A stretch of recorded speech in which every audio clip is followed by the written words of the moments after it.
You want to listen to a podcast? By who? Georgia GOP Congressman Doug Collins. How is it? The greatest thing I have ever heard in my whole life. I could not believe my ears. In this house, wherever the rules are disregarded, chaos and mob rule.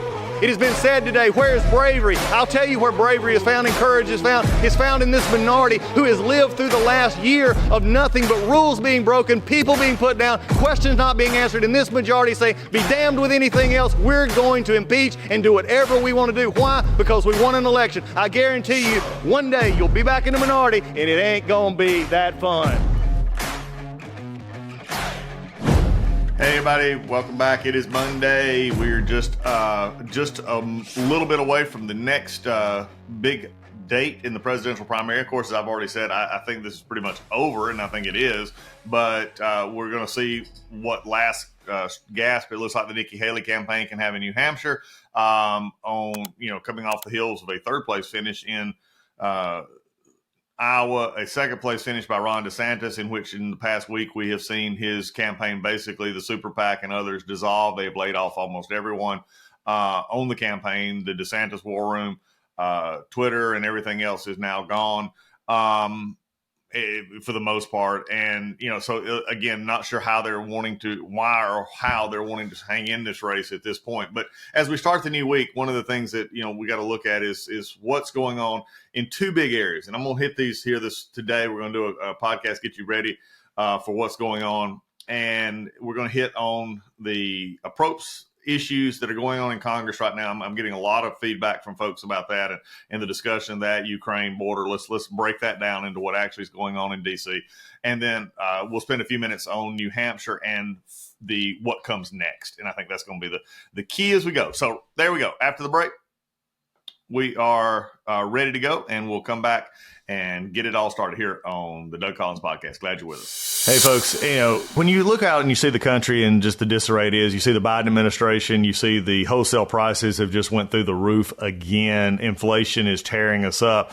If you have your finances all impinged in just a few areas, if you're just in stocks and bonds and you're not diversified, I got some news for you. You need a navigator. You need somebody to help you get to where you need to go with those finances. And I can't think of anybody better to do that than my friends at Legacy Precious Metals. You need precious metals in that portfolio. You need gold and silver. And Legacy Precious Metals, the folks there, they're the navigators. They know how to deal with tough times. They know and how to look ahead and take your personal situation and make it something that can be workable for you in the long term, because that's at the end of the day, that's the one you're most concerned about. You need to make sure that your personal finances and your retirement are secure. You need folks like Legacy Precious Metals helping you in that. They will take the time to learn you. They'll learn your finances. They'll learn where your investment goals are, and they'll help you get there. And metals and gold right now, in this kind of crazy inflation, in this kind of crazy economy with the Biden's economy, is just, you need that help. And Legacy Precious Metals is the one to do that. So give Legacy Precious Metals a call, 866-528-1903, 866-528-1903, or you can always visit them online at legacypminvestments.com, and you can download their free investor's guide. Legacy Precious Metals, they're the ones you need. They're the navigators to help you through these turbulent times. Hey everybody, it's MyPillow's 20th year anniversary, and over 80 million MyPillows have been sold. Mike Lindell and MyPillow wants to thank each of you and every one of you for giving you the lowest price in history on their MyPillows. You will receive a queen-size MyPillow for $19.98. Regular price is $69.98, and just $10 more for a king size. You will receive deep discounts on all MyPillow products, such as bed sheets, mattress toppers, pet beds, mattresses, my slippers, and so much more. This is a time to try out something other than the amazing products that you've had your eye on. Go to mypillow.com, click on the radio podcast square, and use the promo Collins, Collins, to receive this amazing offer on the queen size MyPillow for $19.98, or call 800-986-3994. This offer comes with a 10-year warranty and 60-day money-back guarantee. It's time to start getting the quality sleep you deserve. You know how I know that? Because I sleep on a MyPillow every night. Go to mypillow.com and use promo code Collins, Collins, or call 800-986-3994 today. All right, we're back here on the podcast. Let's start off with what happened at the end of last week when Congress was trying to get out as quickly as possible from the snowstorm, the blizzard that was coming, is less than an inch or so of rain, inch or so, a couple inches of snow, but they were all getting out, and really nobody wanted to stay. And I think that's one of the issues that we have to look at here is this appropriations season is just completely off the rails. All right. And for all of you out there, and I'm going to hit all sides here, so be equally offended at this. There is no good answer to where they are at right now because, frankly, they could not get the job done last year. I'm going to repeat something I have repeated over and over and over and over again. I'm going to repeat it again. In the House is majority rule. So unless the majority, which it happens to be the Republicans at this point, can pass something, there is no reason for the majority to blame the Democrats, period. Okay, end of statement. Just doesn't happen. There's no, you have to be able to come to an understanding of what you're wanting, how you can do it, and putting the votes up to do it. A quick flashback. Remember all the way back into the summer of last year when it was hot and not cold like it is now, the House could not pass appropriations bills on agriculture. They were failing to pass appropriations bills on others. Some wasn't even getting a rule vote. Defense was not passed because of a lot of other issues, non-money issues most of the time. Most of them had to do with, they transiently had to do with money as far as funding issues and things, but it had to do with policy items on abortion in the agricultural bill, some of the other issues that are going on with government assistance programs. Also, you had in the backdrop of defense, you had to do Ukrainian money. This was far before you had even the Israel Hamas issue that is going on now, the war that is going on that we've had to have since then. So bring all this up. Remember, there's 12 appropriations bills that are supposed to be passed really by the House, should pass them by the end of July at latest, typically the 1st of July. So then you have a chance where the Senate can work on their appropriations bills, pass them out, and then typically spend August and September negotiating the bills between the House and the Senate, and then pass them out before September 30th, before the October 1st deadline.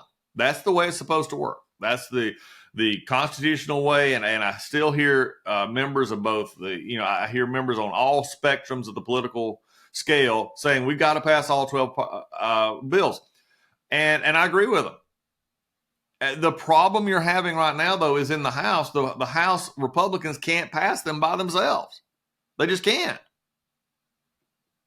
And at this second, hear me. I'm not saying right or wrong. I'm not calling this, for whatever reason, those who have voted against rules or those who voted against appropriations bills that do not allow them to be taken up as individual bills, which is what most all of them have asked for, do individual bills. I'm not saying you're at this second they're bad or good. I'm just simply stating a fact. Now, you can make your discussions, and we'll talk about that a little bit about, what is the alternative. If you have 10 or 12 people who don't like a bill that 200 people do in your own conference, but you can't pass it, what do you do? That's a whole different issue. But the reality is right now is that the House cannot function. It is an ungovernable majority. And this has led us to this position now of just in the last 6 months. And I know this seems like it's forever, but just in the last 6 months, we have or if you go back almost 7-8 months, you get the first debt ceiling bill that was a compromise bill that McCarthy agreed to. Most Republicans did not vote for. It passed. It contained what I'll call a kill switch in it, if you would, that said if they can't pass individual appropriations bill by April 1st of this year, which was a good time to do this, that there'll be a 1% across the board cut. Now, we'll argue the merits of 1% decreases in budgets all day long. 1% across the board, probably not the best way to go about this. But again, we can discuss it.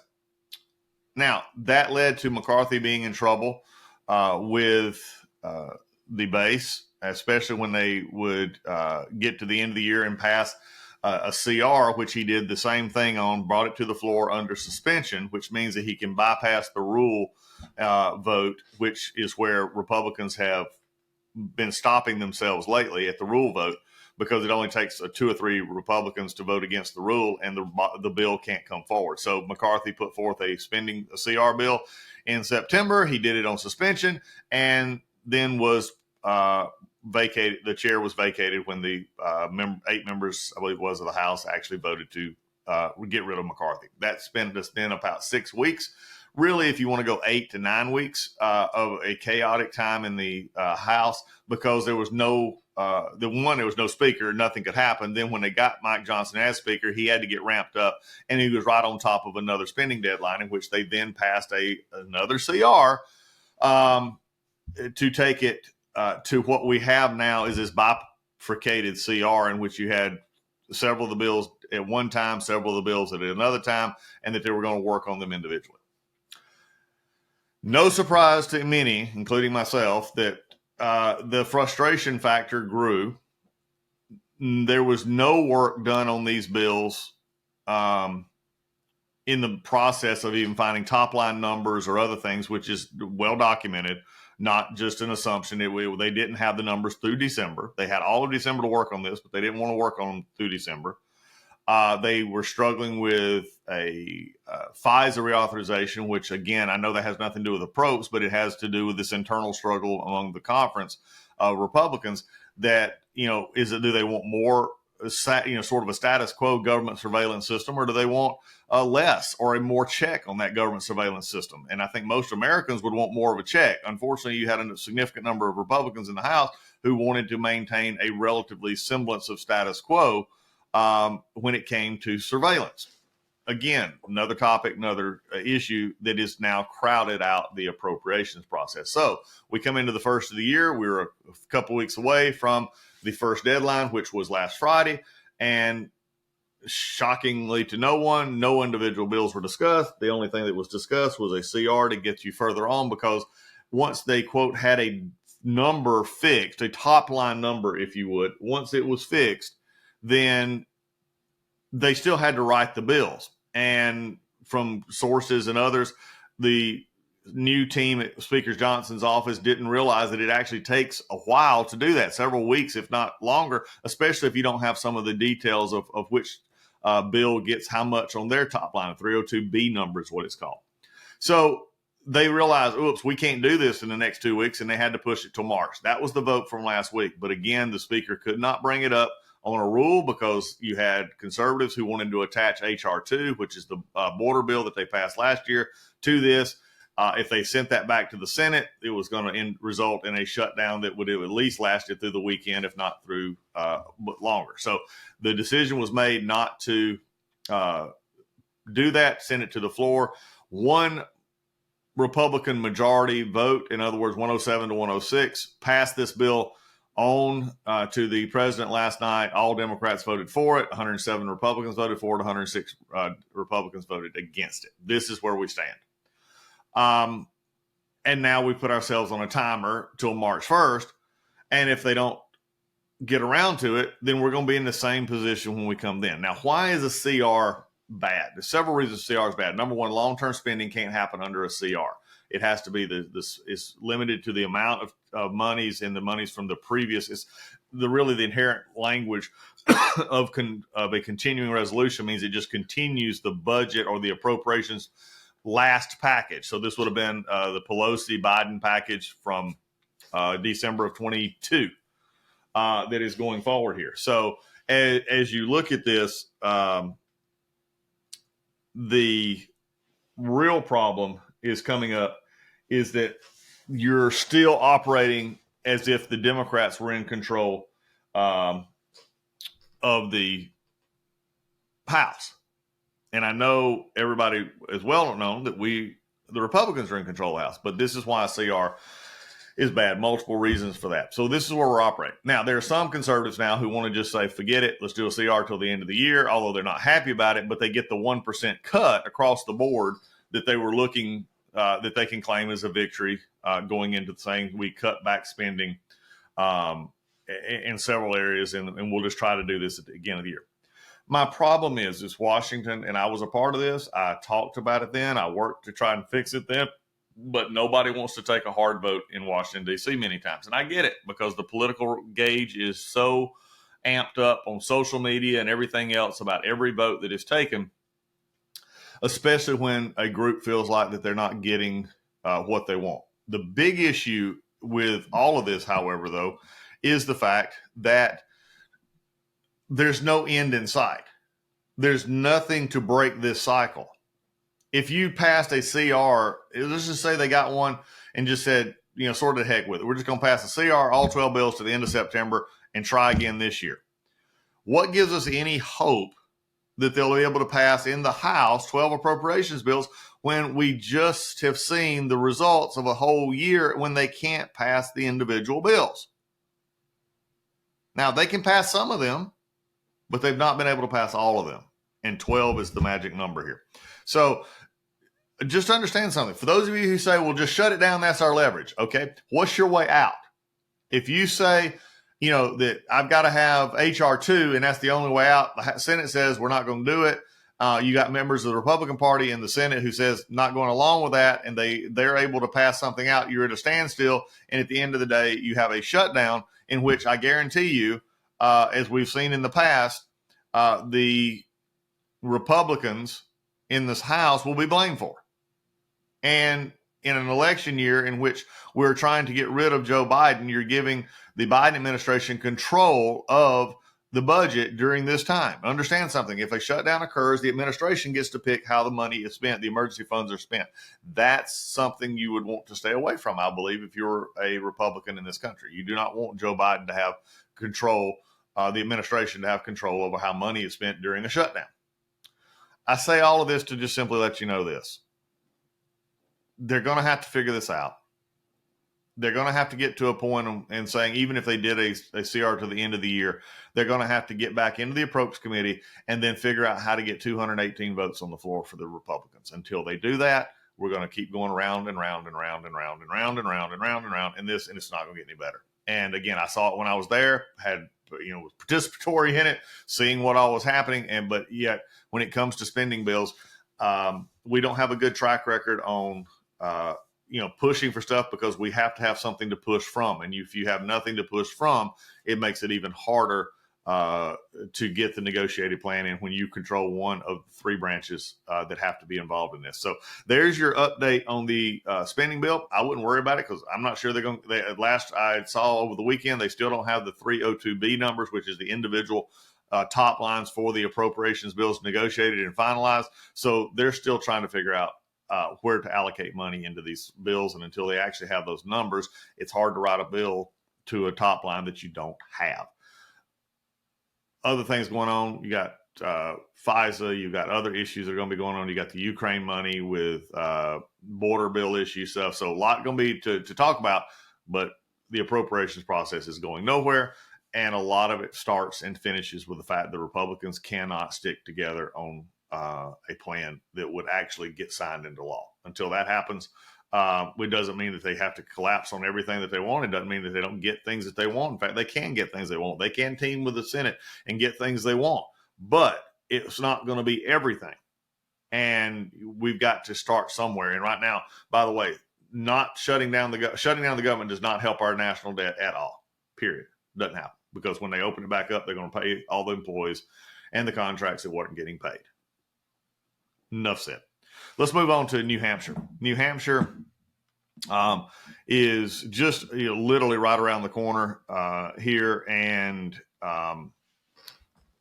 the race, after the complete just manhandling of the field that Trump did in Iowa, you have several things that have come to fruition here. Number one, the first fruition is this: that DeSantis' campaign is over. It is simply not a matter of if, it's a matter of when that he finally suspends his campaign and moves on. The polling in New Hampshire right now has on the average, on the Real Clear Politics average, you have 46.8 for Trump, 33.3 Haley. And DeSantis is really nowhere even in that mix. So you look at, let's just break this New Hampshire poll down for a second, the polling that has just been coming out. And by the way, there was just one poll, this outlier poll the other day that had 40-40. Nobody's even close to that. The average in the last few days, and they have one this week, is putting it. The Boston Globe had it Trump plus 17. The St. Anselm poll had Trump 14.